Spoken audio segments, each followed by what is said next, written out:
तो हेलो मेरे प्यारे भाई-बहन, स्वागत है मेरे YouTube channel for easy class में। तो आज के क्लास में हम लोग पढ़ेंगे क्लास 10th क्लास 10th के हम लोग फिजिक्स पढ़ेंगे। फिजिक्स में हमारा पहला नंबर चैप्टर का नाम ही है प्रकाश का परावर्तन। इस वीडियो में हम प्रकाश के परावर्तन के इंट्रोडक्शन को पार्ट पढ़ेंगे। तो आज की इस वीडियो में हमारे क्लास में होने वाला है इंट्रोडक्शन। आखिर प्रकाश के बारे में इंट्रोडक्शन को जानना बहुत ही ज़रूरी होता है। तो चलिए जानते हैं। तो सबसे पहले हम लोग गणेश जी का आशीर्वाद लेंगे, श्री गणेशाय नमः। उसके बाद हम लोग क्लास को स्टार्ट करेंगे। तो चलिए अब क्लास को स्टार्ट करते हैं। तो हमारा पहला नंबर है आज का टॉपिक विज्ञान क्या है। विज्ञान दो शब्दों से मिलकर बना है। पहला विज्ञान विज्ञान जो है दो शब्दों से मिलकर बना है, वी प्लस ज्ञान। वी का मतलब होता है विशेष और ज्ञान का मतलब होता है ज्ञान। तो मनुष्य के द्वारा प्राप्त विशेष ज्ञान को विज्ञान कहते हैं। मनुष्य के द्वारा जो भी प्राप्त विशेष ज्ञान होता है उसको विज्ञान, जिसको इंग्लिश में साइंस बोलते हैं। अब हम लोग जानेंगे आखिर भौतिक विज्ञान क्या होता है, यानी व्हाट इज फिजिक्स। तो भौतिक विज्ञान क्या है? विज्ञान की वह शाखा जिसके अंतर्गत प्राकृतिक तथा प्राकृतिक घटनाओं के बारे में अध्ययन किया जाता है, तो उसको भौतिक विज्ञान कहा जाता है। यानी विज्ञान की वैसी शाखा जिसके अंतर्गत प्राकृतिक तथा प्राकृतिक के में होने वाले घटनाओं के बारे में अध्ययन किया जाए, उसको विज्ञान बोला जाता है। विज्ञान में हम लोग उसको भौतिक विज्ञान बोलते हैं। तो भौतिक विज्ञान का आखिर एग्जाम्पल क्या होता है? तो मौसम का बदलना, वर्षा का होना, चंद्र तथा सूर्य ग्रहण आदि। जैसे मान लीजिए मौसम का बदल रहा है तो एक प्रकार की कैसी घटना होगी? ये एक प्राकृतिक घटना हो गई। वर्षा का होना यह भी एक प्राकृतिक घटना है। और हमारा तीसरा नंबर एग्जाम्पल है चंद्र ग्रहण तथा सूर्य ग्रहण का लगना। तो ये भी हमारा एक प्राकृतिक घटना है। तो यहाँ तक हम लोग जान लिया कि भौतिक विज्ञान क्या होता है। अब हम लोग नेक्स्ट टॉपिक में पढ़ेंगे। आज का जो टॉपिक मेन होने वाला है प्रकाश। हमारा पहला नंबर चैप्टर का नाम ये प्रकाश का परावर्तन। तो हम लोग जानेंगे आखिर प्रकाश होता क्या है। तो आज का पहला नंबर हमारा हेडिंग होने वाला है प्रकाश होता क्या है।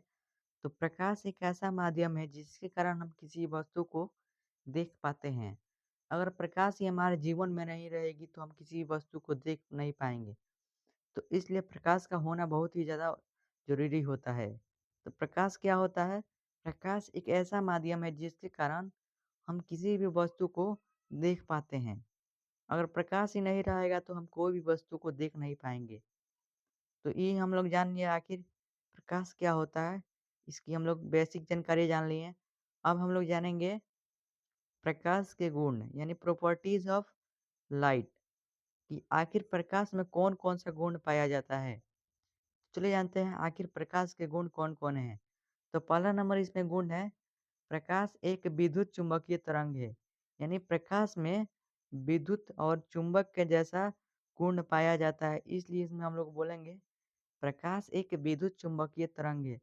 प्रकाश में विद्युत तथा चुंबक का गुण पाया जाता है, इसलिए हम लोग बोलेंगे प्रकाश एक विद्युत चुंबकीय तरंग है। अब नेक्स्ट हमारा है प्रकाश एक ऊर्जा का स्रोत है।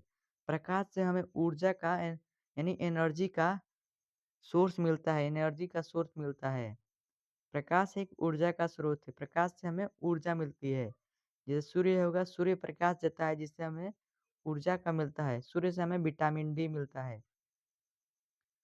अब हम लोग इसमें एक पॉइंट जानेंगे, प्रकाश का चाल सबसे अधिक निर्वात में यानी 3 × 10⁸ मीटर प्रति सेकंड होता है। यानी प्रकाश का चाल सबसे अधिक निर्वात में होता है। ये एक ऑब्जेक्टिव बनता है, आपके बोर्ड में पूछ देगा कि प्रकाश का चाल सबसे अधिक निम्नलिखित में से किसमें होता है। तो वहाँ पर 4 ऑप्शन दिए हुए रहेंगे, उसमें आप लोगों को टिक करना है निर्वात। तो और पूछ दिया कितना होता है, तो निर्वात में प्रकाश की जो चाल होती है वो 3 × 10⁸ मीटर प्रति सेकंड होता है। अब यहाँ पर एक पॉइंट आता है कि आखिर निर्वात क्या होती है। बहुत सारे स्टूडेंट नहीं जानते हैं कि निर्वात क्या होती है। तो वैसा क्षेत्र जहाँ वायु ना हो, यानी वैसा क्षेत्र जहाँ वायु ना हो उसे निर्वात कहते हैं। मान लीजिए अभी हम लोग पृथ्वी पर हैं और पृथ्वी से हम लोग 16 किलोमीटर तक ऊपर जाएँगे और 16 किलोमीटर ऊपर के बाद अगर हम उससे भी अधिक ऊपर जाएँगे, अधिक दूरी पर, तो वहाँ पर वायु का मात्रा नहीं पाया जाता है। तो इसलिए वैसा क्षेत्र जहाँ वायु ना हो उसे निर्वात कहते हैं। तो यहाँ तक हम लोग जान लिए निर्वात क्या है। अब हम लोग एक और इसमें एक प्रॉपर्टीज़ पढ़ेंगे कि प्रकाश सदैव सीधी रेखा में गमन करती है। प्रकाश सदैव जो होती है वो सीधी रेखा में गमन करती है। प्रकाश कभी भी तिरछी रेखा में गमन नहीं कर सकती है। तो यहाँ पर एक और ऑब्जेक्टिव बनता है कि प्रकाश प्रकाश प्रकाश सीधी रेखा में गमन करती है। तो यहाँ पे एक ऑब्जेक्टिव बनता है प्रकाश कैसी रेखा में गमन करती है? तो सदैव सीधी रेखा में गमन करती है।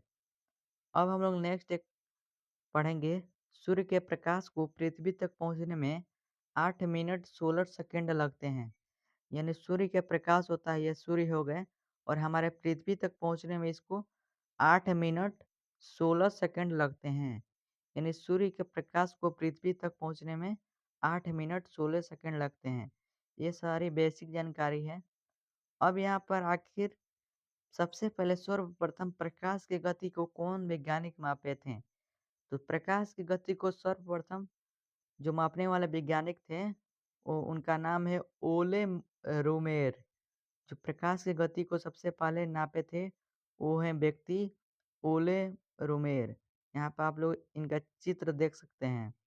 यही है ओले रोमेर, जिन्होंने प्रकाश की गति को मापने का काम किया था। अब हम लोग जानेंगे आखिर प्रकाश स्रोत क्या है?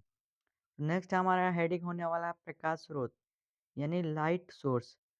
जैसा कि नाम से ही पता चल जा रहा है, जहाँ से लाइट का स्रोत हो या जहाँ से प्रकाश का स्रोत हो। तो प्रकाश स्रोत किसे कहते हैं? जिस वस्तु से प्रकाश निकलता है, उसे प्रकाश स्रोत कहते हैं। इसके एग्जाम्पल में सूर्य, दीप, मोमबत्ती और आग और इत्यादि। जैसे में सूर्य हो गए, जिसको इंग्लिश में सन बोलते हैं। तो सन से जो होता है वो प्रकाश निकलता है, तो इसलिए सूर्य कैसा वस्तु हुआ? हमारा प्रकाश का स्रोत वस्तु हुआ। अब हम लोग नेक्स्ट पढ़ेंगे प्रदीप्त वस्तु या दीप्तमान वस्तु। तो प्रदीप्त वस्तु क्या होती है? जैसे कि नाम से ही पता चल जा रहा है कि प्रदीप्त वस्तु यानी जिस वस्तु से प्रकाश का उत्सर्जन हो, यानी जिससे प्रकाश का उत्सर्जन यानी जिससे प्रकाश निकले, तो उस वस्तु को हम लोग दीप्तमान वस्तु या प्रदीप्त वस्तु के नाम से जानते हैं। तो इसमें क्या होगा? जिस वस्तु से प्रकाश का उत्सर्जन हो उसे प्रदीप्त वस्तु कहते हैं। यानी जिस भी वस्तु से प्रकाश का उत्सर्जन हो उसे प्रदीप्त वस्तु कहते हैं। इसके एग्जाम्पल में हम लोग जानेंगे सूर्य, मोमबत्ती, बल्ब, टॉर्च आदि। जैसे में सूर्य से हमें प्रकाश मिलता है, तो इसलिए हम लोग इसको क्या बोलेंगे? प्रदीप्त वस्तु। यानी दुनिया का कोई भी वस्तु जिससे प्रकाश का उत्सर्जन हो उसे प्रदीप्त वस्तु के नाम से जाना जाता है। प्रदीप्त वस्तु का एक और नाम होता है दीप्तमान वस्तु। तो ये भी आप लोग याद करके रख लीजिएगा। अब हमारा नेक्स्ट टॉपिक है अप्रदीप्त वस्तु।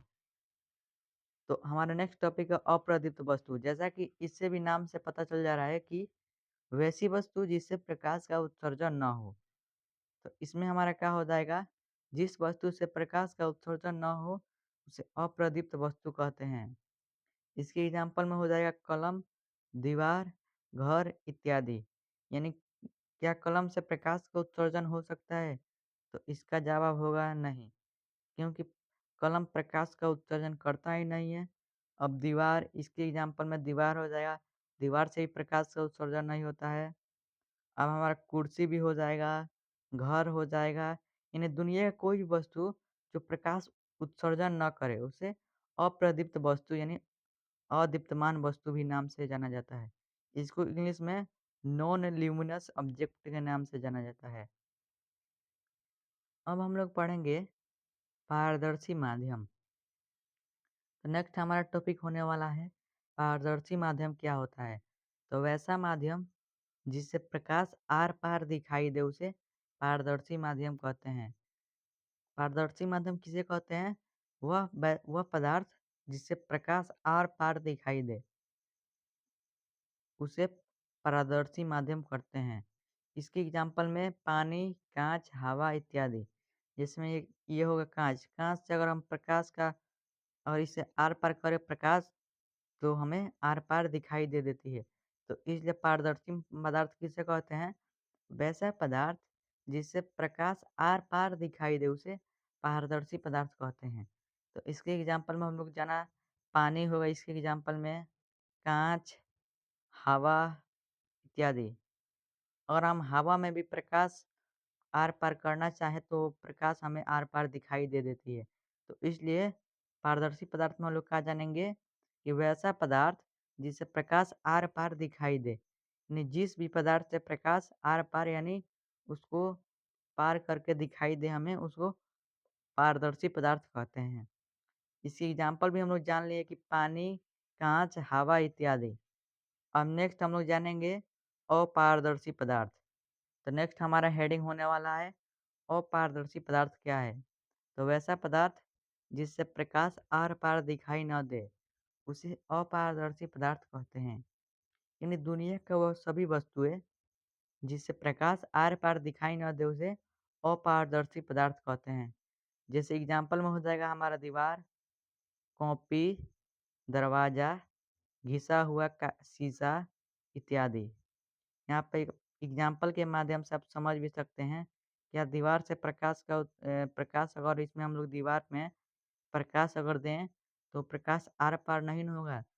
तो इसका जवाब होगा बिल्कुल, कि क्योंकि जब इस पे प्रकाश डालेंगे, तो रिफ्लेक्ट होकर फिर बैक आ जाएगा। तो इसलिए इस वस्तु से प्रकाश का आर-पार नहीं होना संभव नहीं है। तो नेक्स्ट हमारा अब टॉपिक होने वाला है पारभासी माध्यम, प्रभासी पदार्थ। तो वैसा पदार्थ जिससे प्रकाश को आर-पार करने पर धुंधला दिखाई दे, उसे पारदर्शी पदार्थ कहते हैं। पारभासी पदार्थ किसे कहते हैं? वैसा पदार्थ जिससे प्रकाश को आर-पार करने पर धुंधला दिखाई दे, उसे पारभासी पदार्थ कहते हैं। और मान लीजिए हम लोग तेल लगा कागज़ लेंगे, तेल लगा कागज़ मतलब कोई कागज़ है और उसमें तेल लगा हुआ है और उससे हम लोग प्रकाश को आर-पार करना चाहें, तो साइड उसके पीछे बैक साइड में हमें धुंधला प्रतीत दिखाई देता है।